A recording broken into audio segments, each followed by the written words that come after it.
आहोर मुख्यालय के राजकीय सामुदायिक स्वास्थ्य केंद्र में रात्रि में अज्ञात युवक ने फोन चोरी की वारदात को अंजाम दिया। आपको बता दें कि पीड़ित गुड़ाबा लोतान निवासी भरत त्रिगर सीएचसी में एडमिट था। इस दौरान पुरुष वार्ड में पीड़ित ने अपने बेड के पास मोबाइल को चार्ज में लगाया था। इस दौरान अज्ञात युवक वार्ड में प्रवेश कर फोन उठाकर ले गया। पूरी वारदात सीसीटीवी कैमरे में कैद हो गई। इधर सूचना पर पुलिस मौके पर पहुंची। तत्परता दिखाते हुए भरत को फोन दिलाया वापस। संजीव कुटल की रिपोर्ट।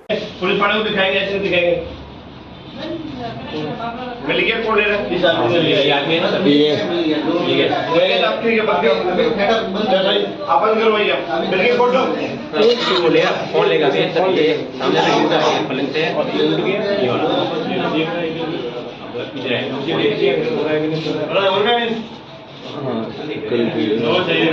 ये सर फोन ले देखो सर अभी फोन ले रहा आप बैठो ये फोन ये लिया यहाँ से अब ये वाला ये ठीक है चलो